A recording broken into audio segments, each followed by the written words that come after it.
Hey, it's America's Supermom. Thank you for joining me on my podcast. This series is the Corona Chronicles. I created this so that we would have an outlet of positivity in the midst of a lot of negativity. You know what I'm talking about.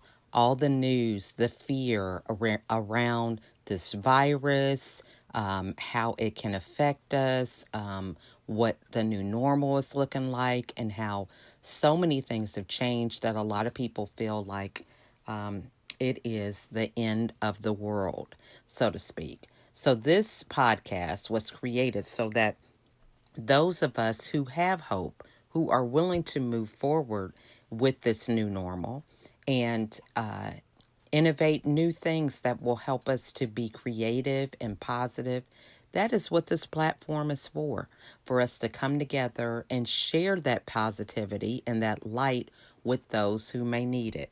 So if you're interested in sharing your insight, please reach out because we can never have enough positive news. So sit back and enjoy the show. Thank you guys for joining me today. I'm really excited about my next guest, Megan Fenyoe. We actually got connected. It has been over a year through Facebook. She was a guest on Tammy, um, not Teresa Snyder. Yeah, I think she was on Teresa's show.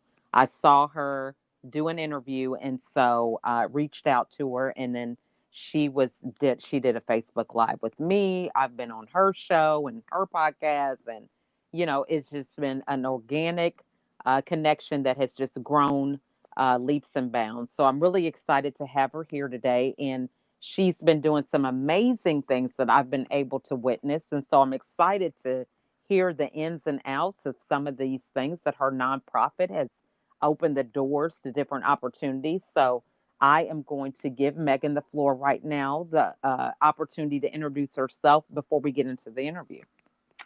Thank you so much, Lachelle, for having me. It's been such a great journey, like since I met you, and how Hmm. supportive you've been of me and the movement. And I'm super excited for your show and to be a guest on your show. So thank you.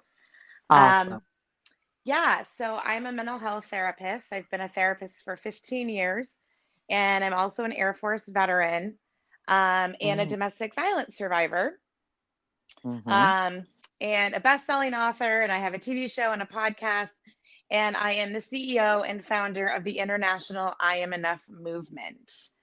So my life is Mm-hmm. very busy, but I love it. Like it's good busy. It keeps me on my toes. I love it. And, we connected with the I Am Enough movement, Hmm. so talking to people about being enough, this is really key right now because a lot of people are dealing with mental health issues. They're feeling like Hmm. their worth is not where it should be. Industry has changed. They're at home. I mean, they're just feeling so many different things of overwhelm, uncertainty. So, talk to the audience about how they can begin that journey of realizing that they are enough. Well, I love this question. So just to give you a little backstory, I was involved in a very abusive marriage. Mhm. For We were married for 2 years, 2.5 years, but I was, with him for a total of 6. And even as a mental Mhm. health therapist, like I did not realize that I was in this narcissistic abusive marriage. And during this time, he had an affair and he kicked me out of the house and just Mhm. all of this stuff. I literally lost every sense of myself. And I started to believe that I wasn't enough. And it wasn't that Mhm. he told me, he never said the words, Megan, you're not enough. But I created that story in my head, that thought in my head based on what he was doing. And that Mm. literally started affecting every area of my life, not just the area in my marriage, but I started to think that I wasn't enough. I wasn't a good therapist. I wasn't a good friend. I wasn't a good daughter. It literally just it took everything away from me. That one thought, and it affected me Mm. for so many years. So jump forward when I finally walked away from my ex in 2018. Um, I literally had just lost my six-figure income and then had my last big domestic issue with my ex-husband and said that was enough. And so here I am, like holding my heart and my life, and it's in pieces. And I'm like, now what am I going to do? And Mm, so I started writing and never thought that I was going to have a book. Like I never expected this to be a book, but I had also gotten into my own therapy, started seeing a therapist, and really started working on moving from my struggles into my strength, which is what my book is about. And mhm, so going to the question of like, how do you really begin to believe that you're enough? You have to start somewhere. And so for me, when I started this work 2.5 years ago, I literally started writing things on sticky notes and different positive affirmations and different things that I believed. And when I started this journey, the one phrase that I believed was that I was enough because I got out of bed that morning. And that's where I mhm, started. It was just very, very small. It was very, very small mhm, because that was the only thing I could believe. And as I started mhm, doing more work, so my book, I talk about these 5 steps to move from struggle to strength. Those steps were actually steps that I did myself in my healing journey. So my mhm, book was written during the most traumatic 5 months of my life and while I was going through the healing process. And those steps were what allowed me to truly believe that I was enough. Diving deep mhm, into uncovering the dysfunction that your mind has, right? Like our mind unfortunately is mhm, wired negatively, and mhm, we have to retrain our brain, and that takes a lot of work. That takes a lot of hard, uncomfortable, messy work, but it's what has to mhm. happen in order for you to get to believe and to truly believe that you're enough. I love that. And, so for many people who are in this space, maybe you lost your job or you're dealing with a lot of complicatedness, within your own home or grief or, you've lost a family member. There's a time where it's like we're keeping a secret and Hmm. thinking that the secret part is helping us and it's actually hurting us. So, what was it that maybe helped you make that transition? Because you said you got a therapist and things like that, Hmm. but what was it that happened that allowed you to overcome that um, ability of thinking that a secret was better than just saying what was actually going on? To be honest, there's so many different things, but when you said the word secret, because I've been asked this question, but in different ways. But when you Mm-hmm. said, I was going to say one thing, and then when you said the word secret, what came to me was um, redefining my values. So Mm, whatever you go through in life, if it's life changing, whether it be your health, career, relationships, what have you, anytime you go through something life changing, you have to rediscover who you are. And mm, so part of that rediscovering who you are is rediscovering your values, because the values I had for so many years were completely thrown out the window when I was with my mm-hmm, ex. And I actually have a values exercise in the book, because I had to redefine my values. And so when I did this values exercise, when I was doing my trauma and healing work, my top 3 values are authenticity, integrity, and honesty. And so mm-hmm, this is why when you said the word secret, I was like, okay, I'm going to tell this part because there's another piece to it. But this is really, really what stuck out for me is because I look at being a child, I'm a Christian, and being a child of God, like I never asked God, like, why did you do this to me? I always looked at it as like, why mm-hmm, did you do this for me? And mm-hmm, these things happened for me so that I can truly live my authentic self.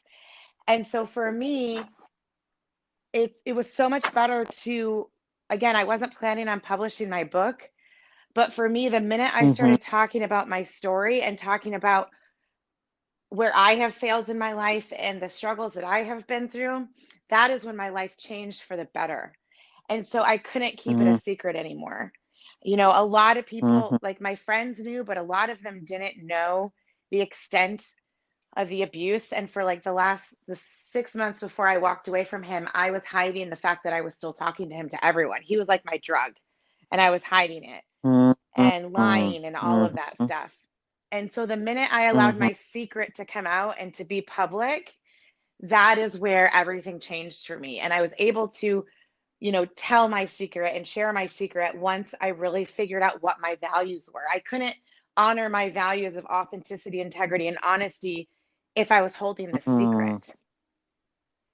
Mhm. Mhm. So good. I mean, that is so good. And I think it's kind of like, they have this saying that if the pain is strong enough, you'll do something different. Hmm. But as long as you can kind of medicate that pain or mask it or Yep. whatever, you're going to keep doing what you're doing. So I think that is awesome.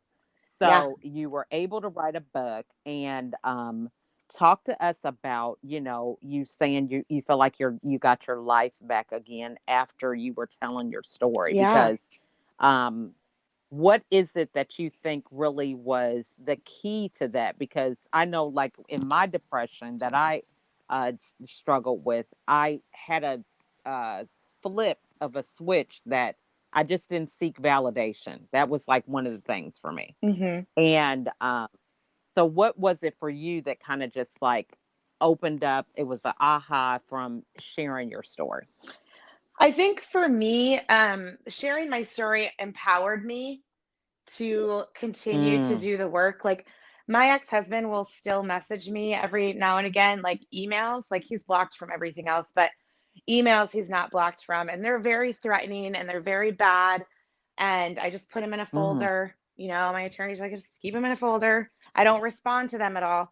But telling my story helps me, continue to like move forward and not get stuck in the past. And I think 2 years ago mm, when I was, going through all of this, the biggest thing for me that really changed the game for me in my healing process and for me to be able to tell my story was understanding that the closure that I had to find had nothing to do with him. The closure I had to mm, find was finding closure of the woman I became when I was with him. And mm, for me, the minute I realized that, because I was never going to get the closure from him, like he still mhm, emails me. So, like, there's no closure from him. But I have found true 100% mhm, closure in that experience with him. I mean, I still have PTSD symptoms and flashbacks and that kind of stuff, but I truly have found closure. And for me, that mhm, closure is what allowed me to share my story because once I accepted that closure was more about closing that person who I was, it allowed me mhm, to, again, going back to like rediscovering who I truly was and redefining my values, which allowed me to build that strength to say, I have a story here and I'm going to share it because this is what I was meant to do. And I want to help women and men too. And for people to mhm. believe, that they're enough. So true. And so this is just great. So this was 2018 you were doing the Hmm. book, correct? Yeah. So And fast forward. yeah, I walked away from him in Okay. February of 2018, and then my book came out in August of 2018. So five And five so months now later, yeah. that's that's amazing. And then it's like we're in 2020. Yeah. So please give us the speed on where you're at now. I mean, because Yeah. this is just amazing how much has accomplished, you've accomplished in this short amount of time. Yes, thank you. Sometimes I'm just like, oh my gosh, has that really been 2 years? Because in February of 2018, like I said, I lost my six-figure job and I walked away from him and I was like, okay, Lord, like what am I supposed to do now? And so in the last 2 years, I've continued to work as a therapist. I have a private mental health practice. Mhm, And then, so I'm completely on my own. Up until 2 years ago, I was working for someone else in a hospital, in the military, all of this stuff. So I've been completely on my own for 2 years. I even had to file for bankruptcy at 38 years old. So I had to do all of that in the last two mhm, years. And then launched my book. And let's see, a year and a half ago, launched the Blonde Bombshell podcast. And then in mhm, February 2019, so a year after I walked away from my ex, I launched the I Am Enough movement, which mhm, I had no idea what was going to happen with that. But I knew that I wanted to encourage as many people as I could to truly believe that they're enough, and I wanted to give back. And so I created these coping cards, um, Mm-hmm. and people can order them for free, absolutely free. You get 5 of them. And so since it's been a year and a half, I've sent over 7,000 of these cards to 22 countries and 48 states. Mm-hmm. So it's Mm-hmm. been such an amazing, amazing thing. People, and it's funny because I didn't know as I was doing this that I was kind of branding myself. Like I didn't really think of that. Like I Right. never, because I'm a therapist, so I never expected to have like a coaching business or a branding business. But this movement literally branded me, and I didn't even think about it. Someone said it to me like last year, and I was like, oh, I guess because people know me as the I Am Enough girl. So I'm like, oh, I guess that is my branding. And so the Mm-hmm. movement has just taken off. And then I also started my TV show, I Am Enough TV. And then Mm-hmm. in September of 2019, so just a few months ago, the movement became a 501c3 nonprofit organization. Mm-hmm. And we are Mm-hmm. currently, so during quarantine, I was like, okay, Lord, what do you want me to do with this nonprofit? I don't want to, the cards will always be free, but I want to do something different. I want to do something more. So I came up with the idea for Freedom Haven, which is going to Mm-hmm. be a domestic violence, an emergency shelter and transitional living home for women and children escaping domestic violence here in San Diego. So Mm. we launched it in March, but the fundraising campaign. So we're currently in the process of raising $1.3 million to break ground and open the doors to Freedom Haven. So that's what I've been doing in the Awesome. last 2 years. Oh, and I'm in the process of writing my second book.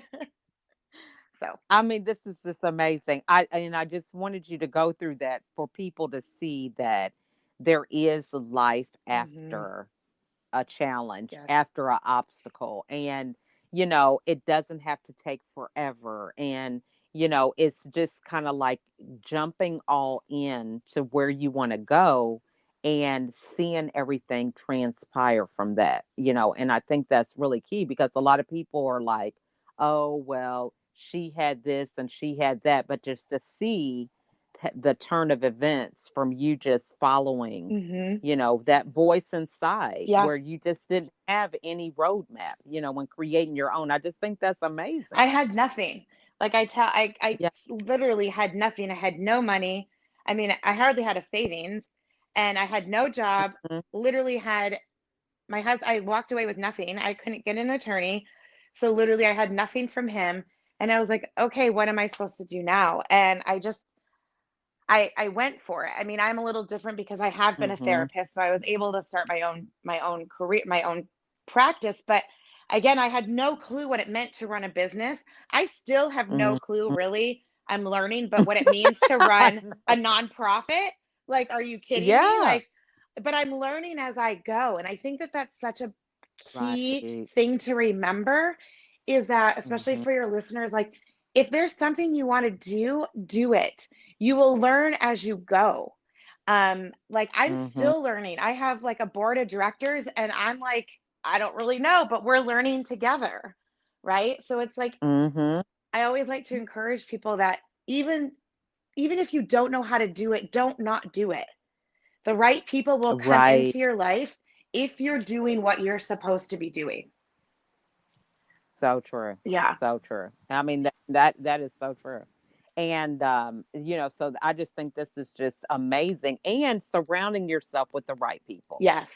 So what is it that you have learned to do, post these obstacles that are your non-negotiables, things that you're like, hey, this is what I got to do, be it your values hmm or certain routines and disciplines. What are those? Oh yeah, definitely. So like my routine is very important. I'm very OCD. I do have anxiety. So my routine is very important. I have to work out every day. In the Mhm. morning. My roommate is keeps me accountable. We do it together. So that's something else too, accountability. I need accountability in my Mhm. life. Um, and I need people in my life that motivate me. So one of the biggest Mhm. things that I learned over the last 2 years, which I'm still struggling with setting some boundaries and I'm still working on that in therapy. But um, the big thing is I cannot have people in my life that do not inspire me and I don't inspire them. Like I've realized that I've Mm, had to let go, which has been really hard, but if some relationships, friendships, because the people that I was friends with, like they just don't we don't have the same thing in common. And I felt like right. there was some jealousy going on, or like they were just always complaining, or they just weren't excited about anything in life. And it's not that I, don't love them, but I was finding myself being more of the therapist in those relationships. And I couldn't Mm, do it. Like I need people. That's what keeps me going. I need people that inspire me, like you and I talk, and like I love everything you do. I still, to this day, do not know how you do it all. And like, that's what I need in my life. And I think over the last 2 years, although it's been difficult, that has probably been one of the biggest things I've had to learn is it's okay to walk away from people that aren't serving you the best. mhm, And I mhm. wasn't serving them either. Like I wasn't it was a two-way thing. Like I wasn't serving them either. So, Mhm. I love that. And I think that's one of the things that people miss out on because they think, oh, because you have this aspiration to do this feat that, you're just even gonna have everybody on board with that. mhm. I mean, and so even like your journey with having a non for profit, Mhm. like you said, you're learning this as you go. Just talk to people about what that actually looks like because you have this vision that everybody may not see. So, what type of characteristics do you have to have in order to see that through? Oh gosh. For me it's my belief in my relationship with God. Like Mm, I I believe that he put this idea in my head because this is what he wants for my life, and I have to believe in mhm, that. That's the number one, is that mhm, I'm on this path for this nonprofit and to build Freedom Haven because this is what God has chosen for me. But number two, it's you mhm, have to have you've got to have the motivation and the vision. So mm. I'm a very like I want it done now. And what this nonprofit has taught me is, Megan, you got to take a step back. And it's okay if this house doesn't get, I mean, it's not okay because we've got women and children that need it, but Right, it may take 5 years to raise this money. And you have to right. have like a backbone, because people will say to Mm, you, oh my gosh, I want to help you out. I've got, this business that will, donate this much. And I've got this business. I'm going to connect you with this person that can help you find land, or, whatever. Right. And then it doesn't go through.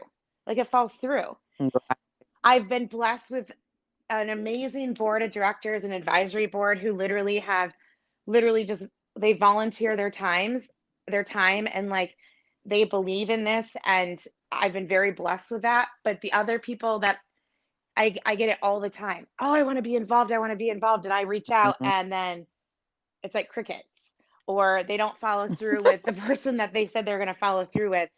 So you have to have a really big backbone and realize mhm, that like there's going to be some ups and downs.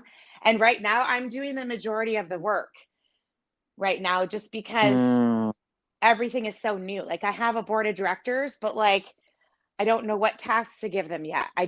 I have to learn to let go. Like this is my baby and I have to learn to let my baby mhm, go as it's maturing. And so yeah, mm. there's been a lot of crying, my poor roommate. um, but a lot of excitement, like, raising money and seeing the money go into the bank account. And I'm like, oh my gosh, um, but Mhm. it's a process, it's a big process. Yeah. Yeah, and I think that is just amazing, and I love the fact that you're saying, don't let that you don't know how to do something stop you from doing it. Yeah. That is so key, Yeah. and just the heart that you have to be able to give back to other people, and to even just sharing your knowledge or your experience, sharing your story. I mean, for many people, they struggle with that. So I think Hmm. it's just amazing how you're able to channel that in such a positive way. Yeah. So, Thank you. what is what is the best way for people to get a hold of you and to contribute to your nonprofit? Yeah, so if you want to order the movement cards, the IMNF coping cards, you just go to imnfmovement.info.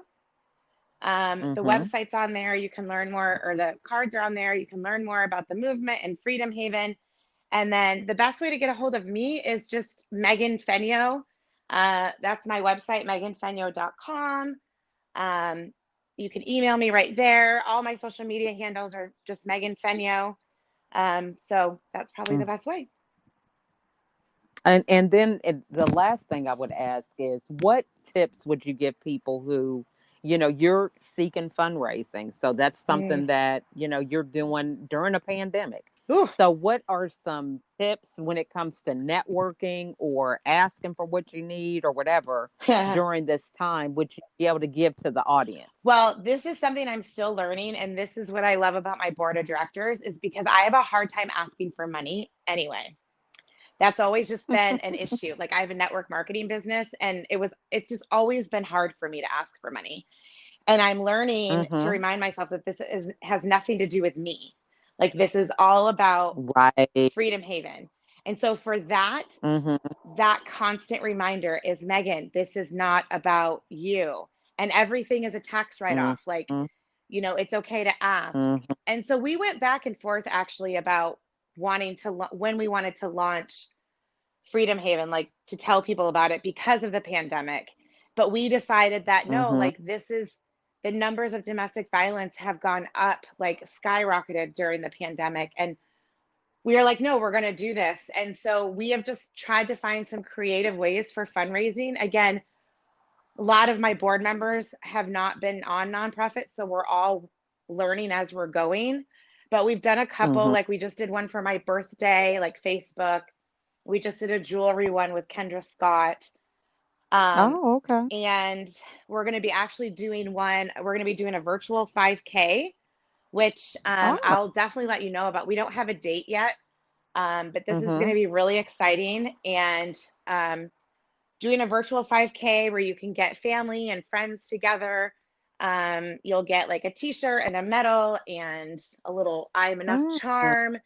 And it's going to be fun. We're going to have a running group. Like we're going to be doing a thing for a month where it's from couch to 5K, where we're going to have like Ah. weekly training. You can either run or you can walk it. You'll have like a couple days to complete it. So it might be all on Oh, the that's same day, or you might have like, we haven't decided yet, 3 or 4 days to complete it. And then you send us your time and all of that good stuff. So that's going to be our that's fun. big one. It'll be sometime at the end of summer, beginning of fall. And then around Christmas time, we're going to be doing a live auction, a virtual live auction.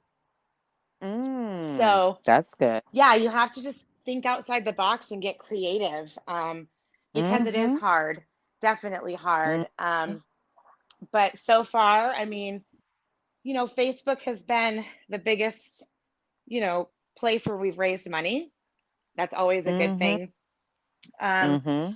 and then we send out brochures and things like that with the card orders where it gives more information about Freedom Haven so people can order or they can donate. So you just got to think outside the box. There's lots of great ideas out there, but yeah. I love So that. the virtual 5K will be our first ever big virtual event.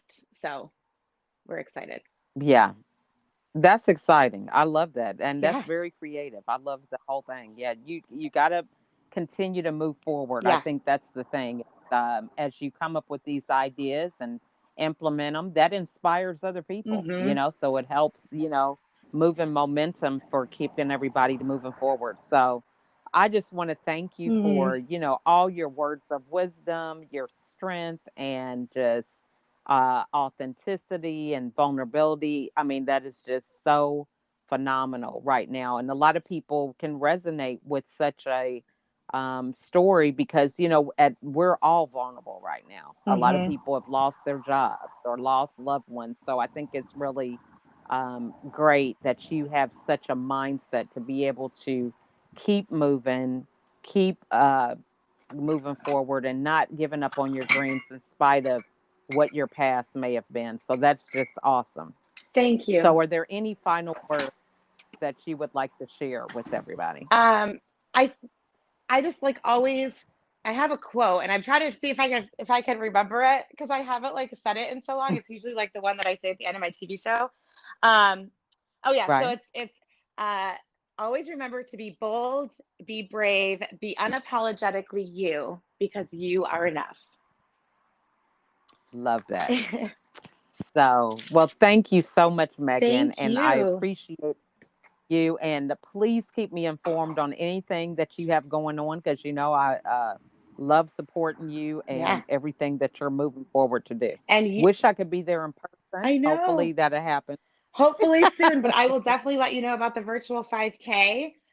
And again, same to you, Hmm. whatever I can do to help support you, I'm always here. Awesome. Okay. Well, look, you have a wonderful weekend and thanks again. Okay. You too. Thank you. All right. Bye bye. Bye. Thank you for joining me on this episode. I really enjoy providing content that inspires and challenges us to be a better version of ourselves. If you are interested in being a guest on the show, please email me at info@lachelleadkins.com. You can also reach out to me on Facebook, LinkedIn, Instagram, Pinterest, or my YouTube channel. If there was something in this episode that resonated with you, it probably will resonate with someone else. So please share it. It's free. It doesn't cost anything. But those aha moments, those moments of really getting something and changing your perspective are very, very pivotal in having people change the trajectory of their lives. And so being able to share insightful information so that other people can grow is the easiest thing that we can do as we pay it forward. So again, I want to thank you all for listening.